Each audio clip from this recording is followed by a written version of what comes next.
All right, I think we are live. This is the third episode of Near Without the Noise. Today, Ants Guild is hosting Plantary, and we have the founder of Plantary, Lenara, and also the lead developer, Mykle, on with us. And they're going to be sharing a little bit about their perspective on NFTs, the development of the larger blockchain space, and then specifically their project, how it got started, and what the future roadmap trajectory of it looks like. So welcome, Lenara and Mykle, and we're happy to have this conversation with you guys. Thank you. Great to be here. So I think maybe just to get started, for people who don't really know too much about yourselves or your backgrounds, you guys want to just give a little overview of where you come from, how you got into crypto, how you found this world, and we'll go from there. Sure. You go first, Lenara. Okay. So I've been researching for quite a while the intersection of art and technology. And through that, I got into money as a technology and into, among other alternative forms of money, cryptocurrencies. And then through the connection to art, crypto art, that kind of was my introduction to this world. I've been an artist most of my life and also a developer most of my life. For years, I've been very interested in decentralization. Just in terms of the model that it gives us for publishing to each other what we have to say without, all of the advertising industry issues that have come along with our current centralized models. So, that drives a lot of my interest in crypto, obviously. And how did you two exactly meet one another? Oh, that's a good story. Yeah. Lenara, you tell it. Oh, I tell it. That was in what? Oh my God, we are old. We're gonna reveal how old we are. We met in 1998, I think, right?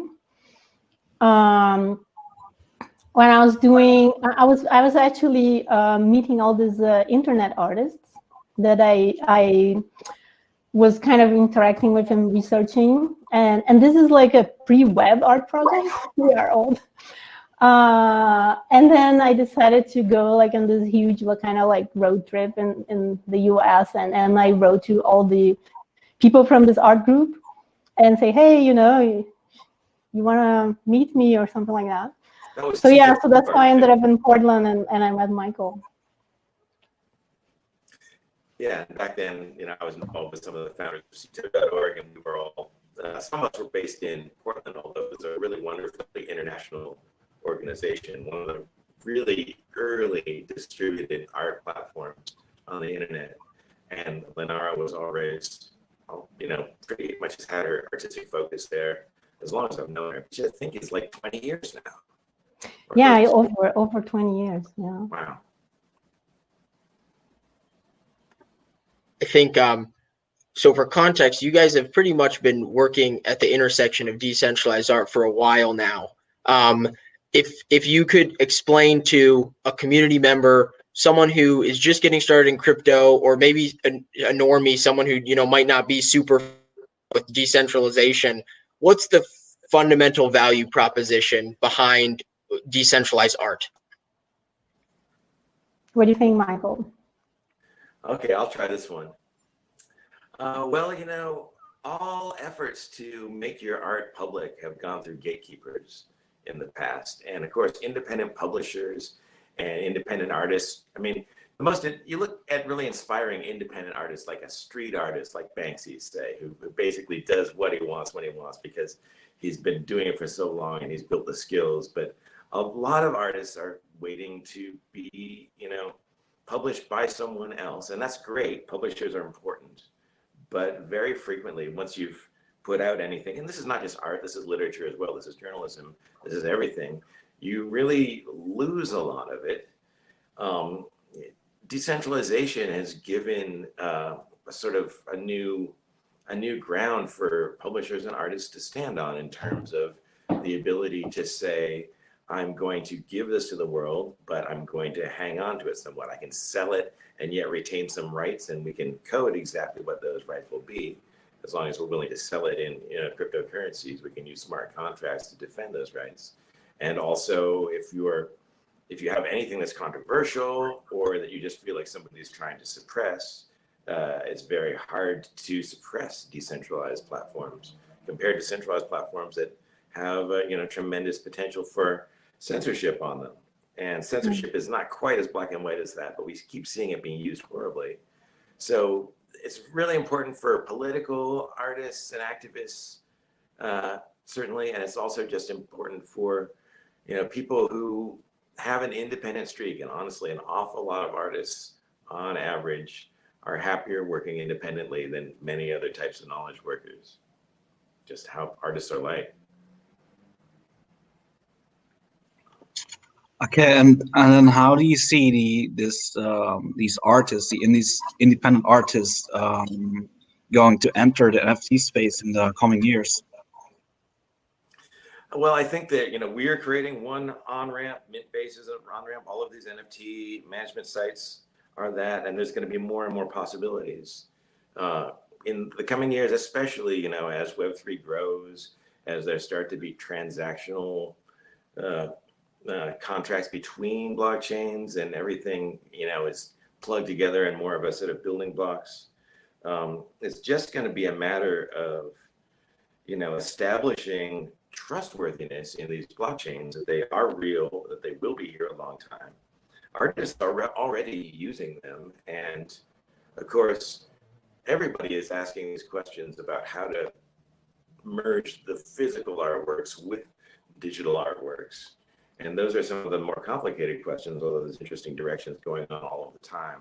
But what the NFT space has been doing is kind of hunting that question for the future and saying, well, let's see what we can do with artworks that are purely digital and are really suited to this. So I think for a lot of artists, it's going to be about deciding to what degree they want their work to be existing in the digital Web3 world, as opposed to art that's quite happy to just exist in the physical world and has no responsibilities beyond the room that it's in, which is, again, totally legit.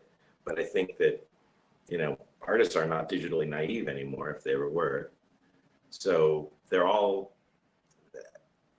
the real answer to your question is we don't know yet, but so many possibilities are coming online. I look to the NFT space to continue seeing what innovative people are doing there and sort of suggest that future.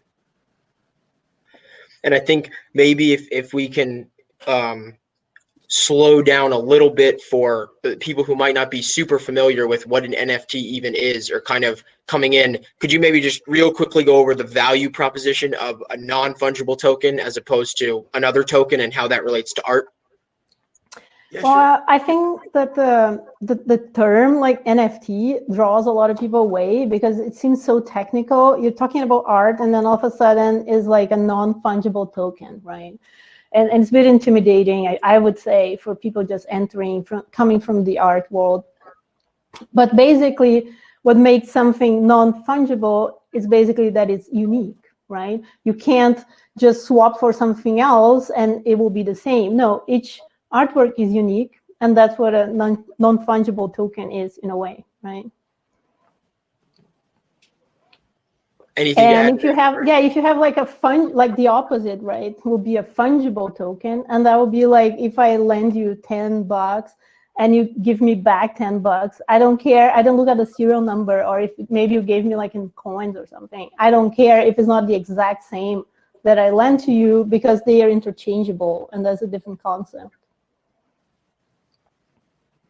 But if someone drew on that bill a nice drawing that makes it special, and then that $10 bill might become actually non-fungible.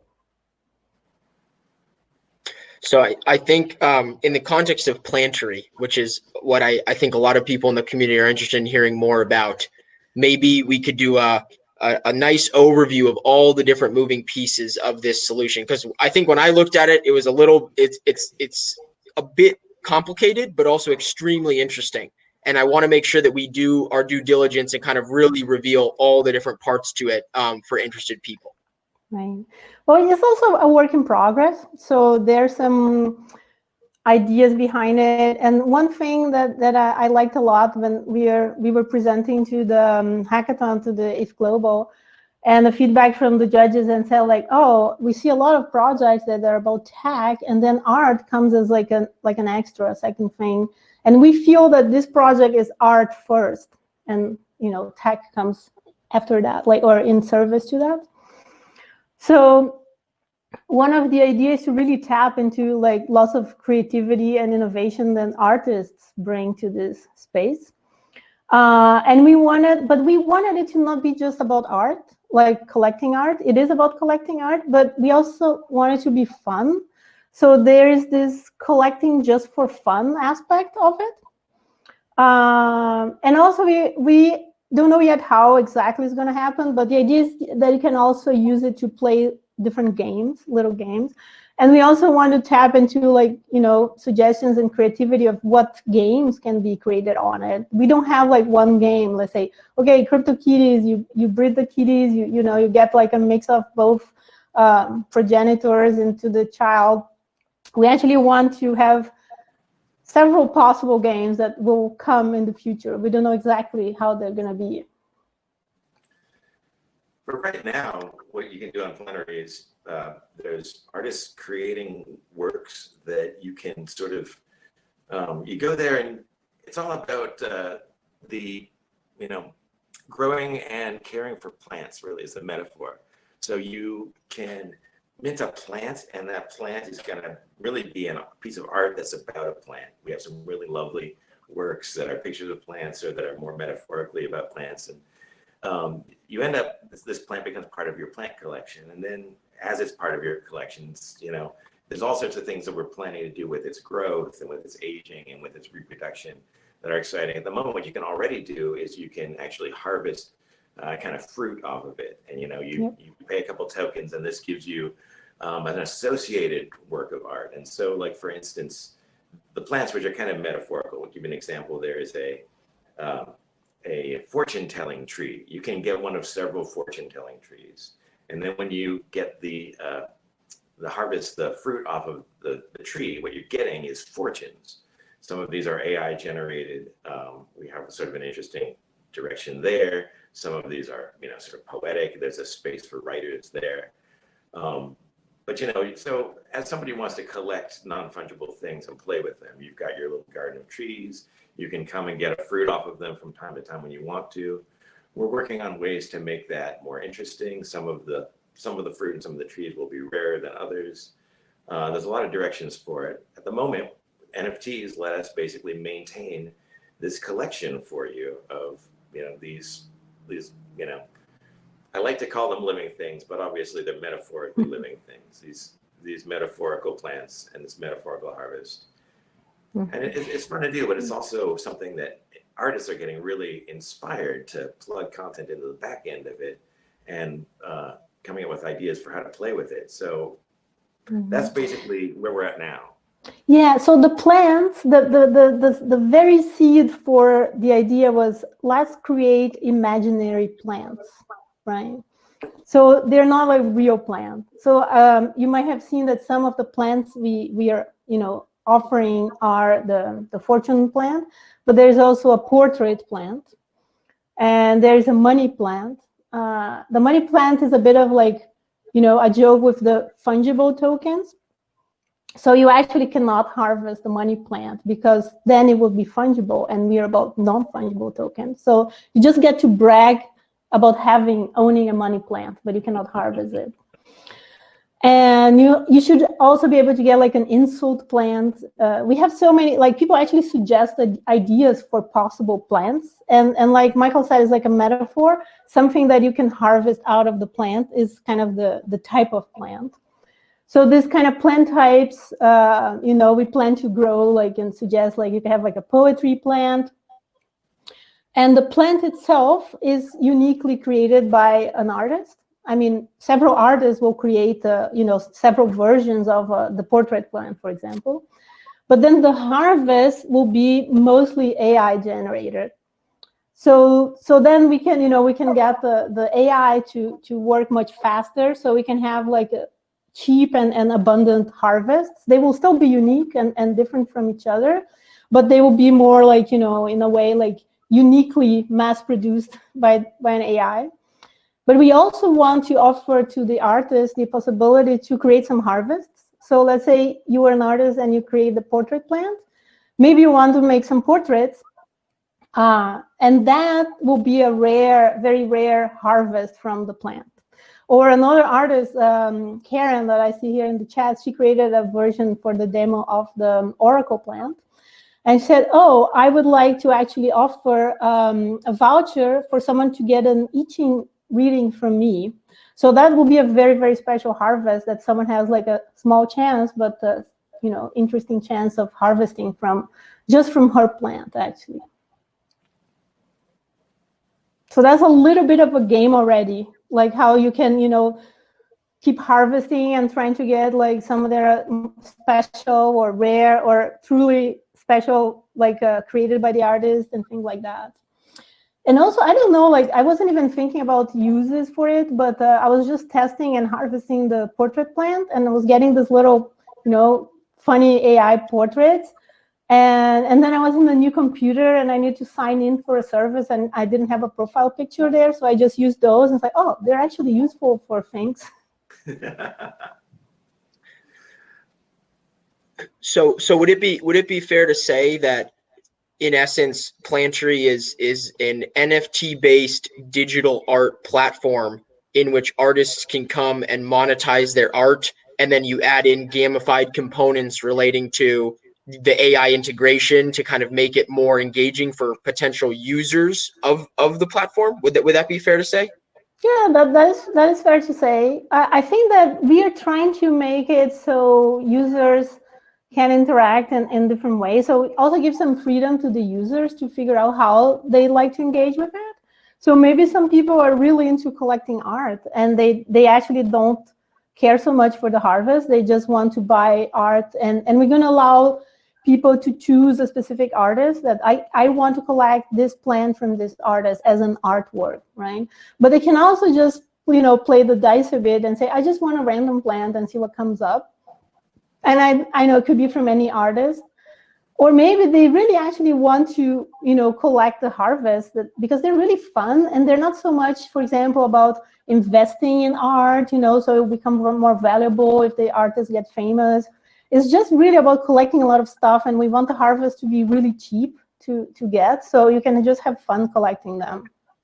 Yeah, Ozzy, I think that the answer to your question is yes, you really nailed it with that description, but I would say that it's going to let artists monetize some work, which is good because artists got to eat. But we really want to offer more interactions between the artist and the collector or art appreciator than just the economic one. And blockchain enables the economic one, but it's got some power to enable other ones as well. And that's really what we're trying to explore. In terms of exploring, what exactly does the roadmap look like for Plantary, and what's the end result we could look forward to? Well, I mean, the end, who knows? But for now, we just took part in a couple of hackathons and finished a very basic demo, just to have an idea of how it works.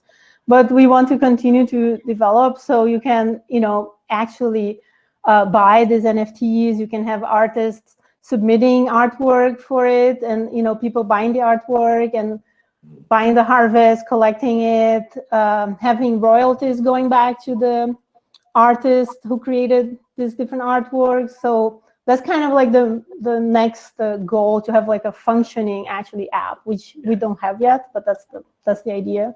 Yeah, I would also say that we definitely, there's a whole NFT space kind of coming up together on Near. What Mintbase is doing right now is really interesting to us, and we want to make sure that our NFTs are compatible with their marketplace and their system so that we can have fun with them and what they do. We have all of these ideas for features, and I think we really want to be driven by the ideas of the artists and the ideas of the collectors. So, I don't want to say this feature will be Q1 and this feature will be Q2. We need to get, minimum viable product that people can really play with and explore, and then really go into a phase of finding the fun in that and studying that and picking the next really cool feature to add. And, you know, so I think we want to be iterative there, because we're also doing this as an art exploration and as an enjoyable thing as well. So we're, you know, looking always for what's the most inspiring thing we can do next. And we're going to know more about that after we launch. So from here to launch and then learn is the near-term roadmap. Yep. And just to clarify, when was launch more or less expected? In the coming 6 months? Was that more or less, or is it kind of just rolling? We'll see how it evolves. Well, I think it all depends on, like, you know, getting some grants probably, or, you know, seeing how that's going to play and how long. We have kind of like an ideal timeline, but let's see how it will work. I think the minimum time would be like 6 months. Well, I mean, estimates are funny, because I've got an estimate that says we could do it in 3 months, but my estimates always end up to be about half what's correct. So 6 months is pretty realistic. I kind of feel like if we got, to some degree, it's a little bit about funding, and you know how that goes. You know, we might go a little faster if we get a good grant, because we might bring another developer or two on. It's certainly not going to take a lot longer than that, I don't think. So that's a fair number, I think. And I think we'll get into both more on the funding side with the guild angle. But before we do that, I think, Lenara, you mentioned before that you had presented projects at Ethereum Global, and now you guys are on Near. So maybe if you guys could explain a little bit about how you found Near, what your experience with the Near team was, and kind of what you see. I mean, going into what you mentioned, Mykle, with Mintbase, what the platform has to offer. Well, I think Mintbase definitely was kind of leading the way of NFTs into Near. And this is coming also from these applications of art and games that all of a sudden became not very cost, worthy. DeFi kind of took over Ethereum, and, you know, they pay high transaction fees. And then if you just want to play some fun game or, you know, collect art, then all of a sudden the fees are too high for that. So that put a bit of a stop in all that development. So it's really exciting, actually, to be able to have a solution for that, and you know, be excited about building something fun again. I know so many projects that are dealing with art or gaming that just kind of stopped in their tracks, or even stopped working at, you know, suddenly because of the gas. Yeah, you know, Near is here at a really specifically good moment in the history of what Ethereum's dealing with. Obviously, I believe, like everyone else, that ETH will arrive someday. But I also believe that we're entering a world where there's just going to be a lot of different blockchains. They're learning to operate with each other, and each one's going to have a value proposition. I would so much rather be writing this stuff in Rust than in Solidity, personally, as a developer. And I think Near has done a really lovely job of being developer friendly in a lot of ways. It's been very quick to get up to speed on. I really like, you know, the support I've gotten from them, the documentation. So it's been fun to get onto Near, honestly. It's been really pleasant to learn it. I like learning new stuff. And I think, you know, they seem to be doing everything right. So, you know, I don't think that the future is one in which everybody's going to have to decide whether to be on Ethereum or Near or some other blockchain. I think the future is one where all of those chains are interoperating, obviously. And at the moment, Near is really a great place to be, because it's new, but it's working. You know, of course, there's newness issues, but generally speaking, I've been really impressed with the platform. And it's just enabling us to think about the interesting stuff rather than a lot of the fiddly details.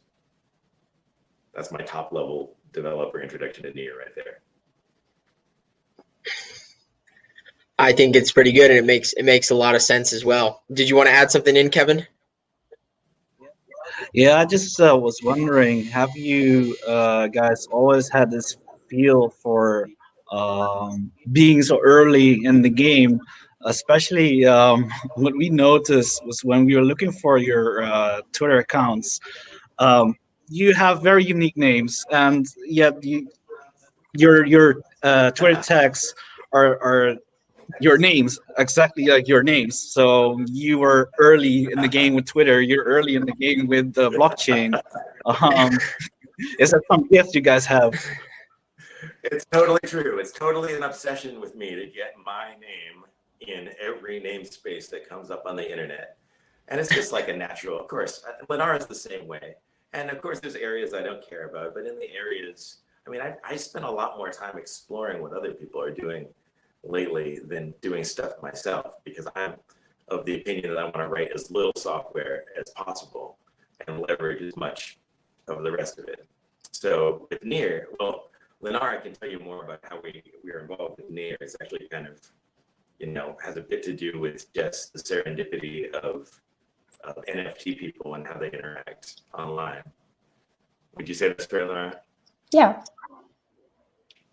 And well, I think that, like I said, like people in this area of like art, they were kind of desperately looking for alternatives to Ethereum. And you know, and I've looked into other blockchains as well and see what, you know, what was going on.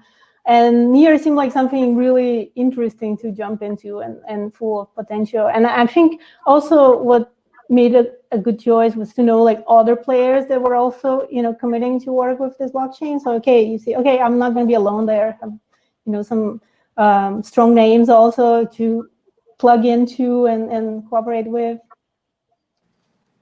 And I'd also say that you know, the hackathon scene is just so raging right now.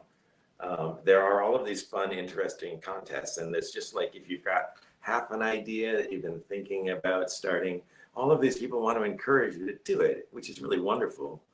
You know, I think that's really what got, it's certainly what got me involved on developing Plantary, is that Near had a hackathon. And it was like, oh, this is a great time to start.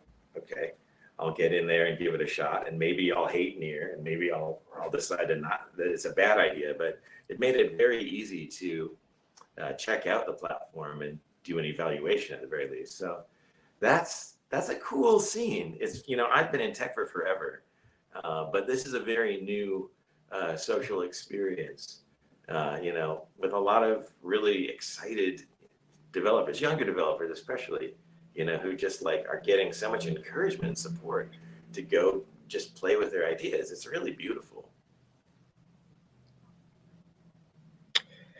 Yeah, I think I was watching the Near Figment pathway thing that they hosted last night, and Sharif, who's the head of education, I think was saying something similar just about the overall community sentiment on Near and how collaborative and it was really well put by Sharif, and it just builds exactly on what you're saying, Mykle. So yeah, and the developers have been very cool when I've been able to reach them. They're very busy people, and so am I, but the support from them has been great. Just want to say. And so I think on this is probably an interesting angle for other people who might be in the same position where you guys are, or, you know, maybe where you guys were 6 months or a year ago. But could you maybe explain a little bit about I think it's called the Createbase Guild, or what the angle kind of there with working with other NFT providers on Near? Correct me if I'm wrong, but that is what you guys are part of, right? I am part of the Createbase, yeah. Yeah. Okay. And what would be kind of a high level introduction for kind of someone who knows nothing about guilds and nothing really about Near at all? Like, what's the idea here of what's playing out? So I think the whole idea behind the guild is to support the community, right? And the Createbase Guild is about supporting creators. So it's not so focused on developers. Of course, you know, we also have developers as creators, but also people who don't have, you know, developer skills.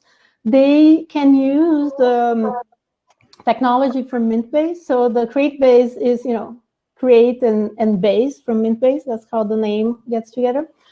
So people can basically propose ideas of maybe something that, you know, is opening NFTs to a new public or new formats, because, Mintbase is very interested in expanding the use cases of NFTs beyond what we already have.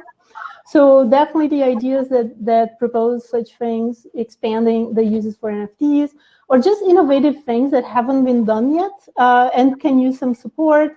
And that can be a bit of like a monetary support they can apply for, or also to get connected to people, you know, with matching skills.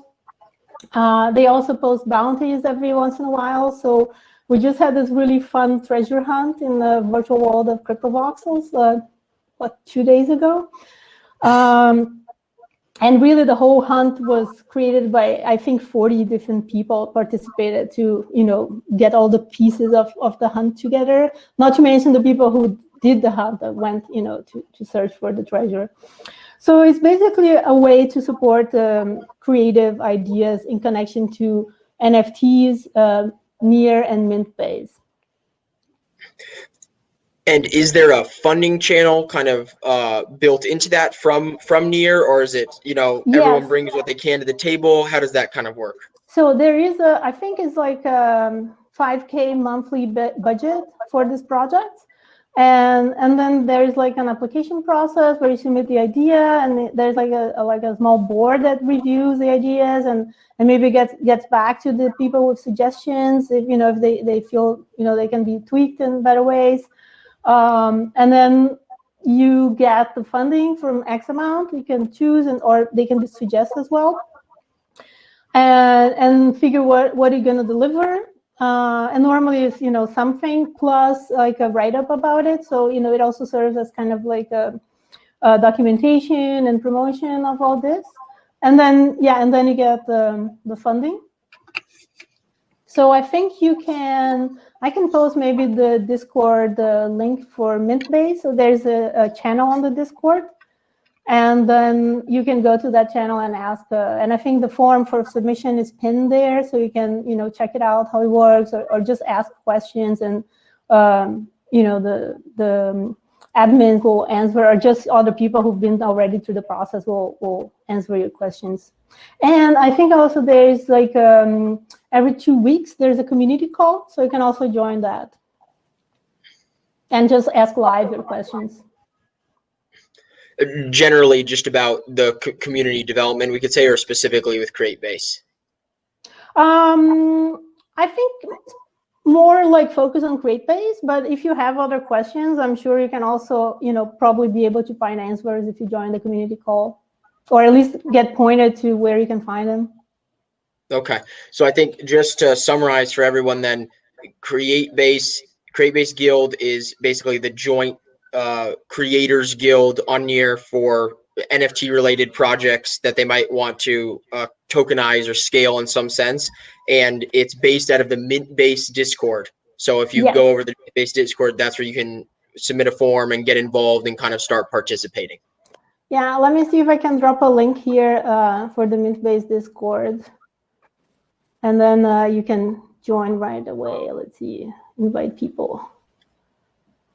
Okay, and here we go.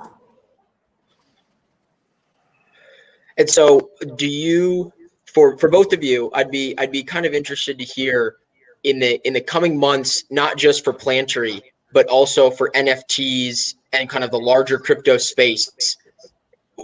Where do you see this going, especially on Near, in the coming months? What's kind of your as a member of the guild, as someone building on the platform, if you were kind of to tell someone in the community, this is what I'm seeing, you know, in terms of interest levels, in terms of understanding, what's in the pipeline?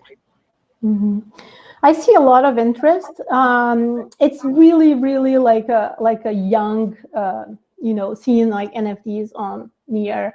So, for example, Mintbase is going to release, like, I guess, will be the first platform to release a working app where pretty much anybody can go and mint NFTs. So it's completely open. You just go, you know, log in, connect your Near account, and you can start minting right away. There's no like approval process or anything like that. So it's really open for people to use. And some of the projects that have already been submitted and approved, even like are just waiting for that to be launched to start some really cool stuff. So I think soon, like I don't know, like a month or so from now, you can already start seeing some very interesting stuff. Mykle, did you want to add anything to that, or kind of your overall sentiment on the space and the development of the space going forward? Well, gosh, so there's a couple different spaces there. There's the NFT space, which is getting really interesting with what artists and there are specific scenes of artists around it that you're seeing doing more and more interesting things with it. And I'm seeing NFTs getting integrated in the fine arts. There was one that was part of an auction, I think at Christie's a couple of weeks ago. So our world is beginning to see that. And then Near's growth in NFTs is going to be, exciting to watch because, again, we keep talking about Mint-based, but these are people who we have a lot of respect for, are doing everything right. The Rainbow Bridge system for transacting between Near and Ethereum is going to, as that's coming online, is going to have a dramatic effect on everything on Near. And it's interesting how there are actually so many different people developing different types of non-fungible token on Ethereum. There's collector interest in it wherever it is, but it's going to be really interesting when collectors' ownership of an NFT can flow back and forth between those two blockchains and in the future into others. That's gonna, I think, bring a lot of interest. Certainly, it's going to monetize some things, but it's also going to open up another interesting meta area of artistic discussion about the meaning of ownership and the meaning of money, which is, again, major themes in the NFT art space.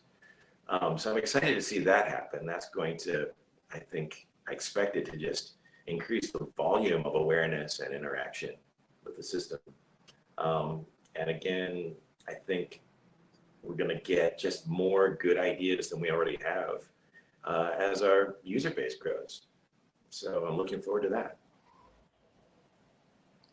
It seems to be very much kind of the next frontier. And I think you have a pretty unique perspective coming from, because you mentioned you've been in software development for a while. So I'm assuming you came from kind of Web 2 into Web 3 sometime, in the recent past.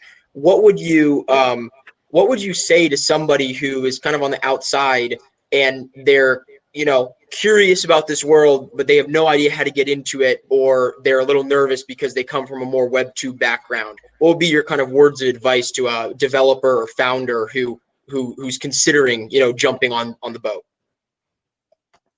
To a developer, I would suggest to them that you can peel back the buzzwords a little bit and get to something a little bit easier to grasp and understand.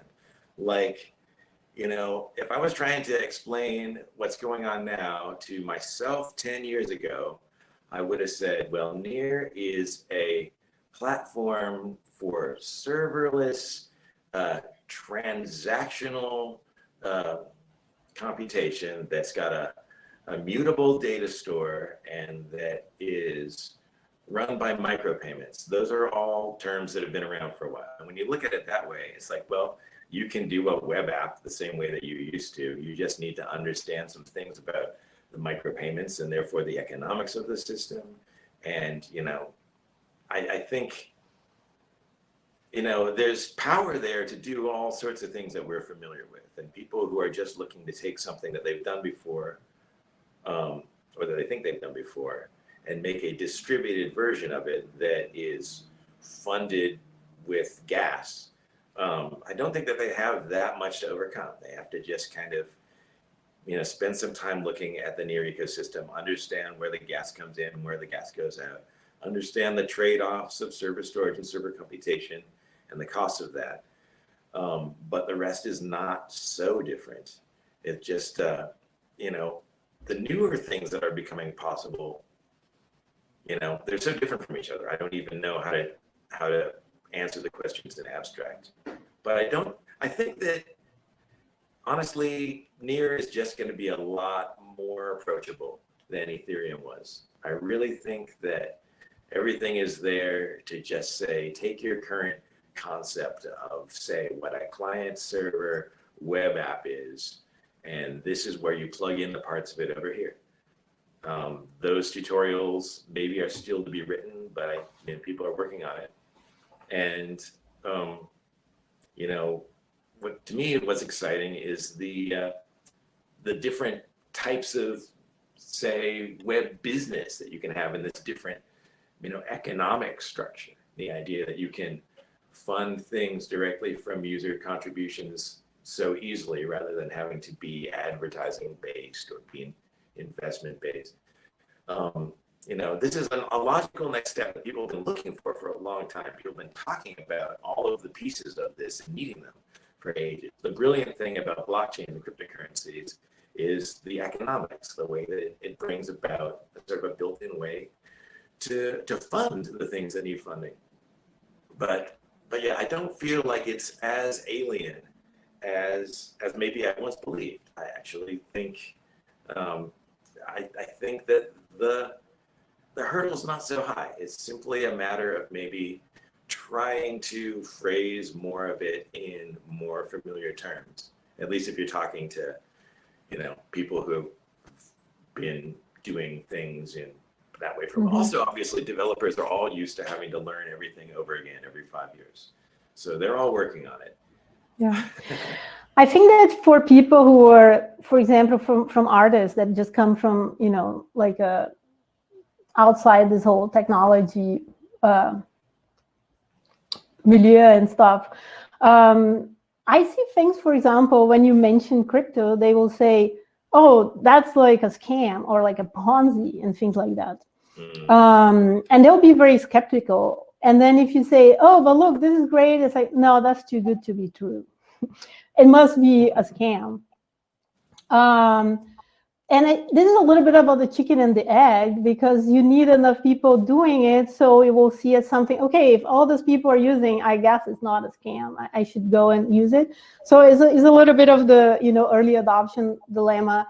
And of course, I think that a lot of, you know, interesting things have been done for the people who are not so wary and skeptical, and they're actually curious about it, and they might just get put off by, you know, having to install and understand all this terminology, technology. So I think that's getting much easier than it used to be. We're getting more easy and friendly to use solutions, and that might get more people in, and then these people will drive, you know, a little bit later adoption into it. So I think we're at this point now where you can actually start growing a lot once we get a bit more critical mass.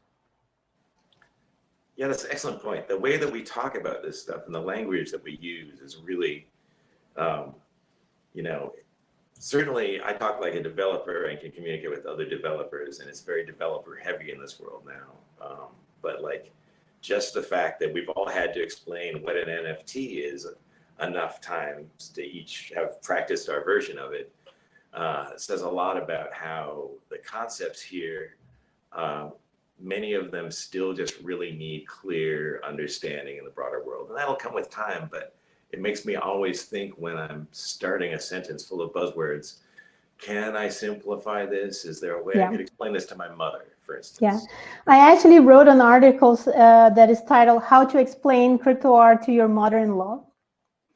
Exactly. And it totally worked. And she's also an artist, and yeah, and it worked. But I don't even try to explain to people NFT. I just say forget about this term. Like, you know, do you know what JPEG means? Anybody knows? I do. Do you know? I don't know off the top of my head. No. Anyway, it's Joint Photographers Expert Group. That's what JPEG means, okay? Like, who cares that it means that? So I don't even try to explain that it means non-fungible tokens, actually. Is there could you drop a link to that article by chance? Oh, either yeah, after, maybe in the Telegram channel? Yes, I'll do that. that would be great. I think we have one community question here about the pathway to adoption relating to Plantary. They said, do you think projects like Plantary are a pathway to more widespread adoption since it's not as technical of a solution? I think you guys touched on this a little bit, but is there anything kind of in closing that you guys would like to kind of add on top of that? What do you think? Well, I mean, I think that it is a project that is going to be fun, or, you know, add value, you could say, to these certain groups that we like, and artists, one of those groups, and collectors are one of those groups. And every project has got to have some utility to some groups. I think, you know, every project that's reaching out to a new group that hasn't been involved in crypto yet is definitely going to drive wider adoption if it goes well, if it doesn't become a fiasco or fall apart. You know, we have a responsibility to all of these groups. You know, we can't just make a thing, ask a bunch of people to use it, and then have it fall over. But if it's successful and if they adopt it, then that's going to drive it, you know, and it's going to get through their social circles, to work person to person, artist to artist, collector to collector, and that's how growth in the space. Oops. He just disconnected. He was saying that's how growth in the space, we'll assume that's how growth in the space will probably come. Do you want to add anything to that, Lenara? No, I actually got like disoriented by Mykle disappearing. Okay, we were just talking about the kind of closing thoughts on the pathway to adoption and Plantary as a less technical solution and more kind of hands-on engaging solution for different people. If you have any closing thoughts overall kind of on the project and the area that you're in. Right. Well, I hope we make it like interesting and fun enough that people want to, you know, play with it. Maybe we want it interesting enough that younger people will want to play with it. But I really don't know what's going to happen. I can only hope that, you know, it's going to play an interesting role, even if it's a small one. I don't care really. Awesome. Kevin, do you have anything you want to add, or any closing questions for Lenara as we wrap this up? I don't have a mother-in-law, but it's okay if I read your article, Lenara. Oh yeah, you can use it with your grandmother, with your uncle, you know, whoever you want. Great, I'll give the read and tonight. Please, if you do use it and it works, yeah, or not, like leave a comment so I know if it's working, my explanation. Okay, will do. So if you want to find Lenara or Mykle, you can find them in the Createbase Guild for more information. I think Plantary also has a GitHub page set up, so you can find them on GitHub.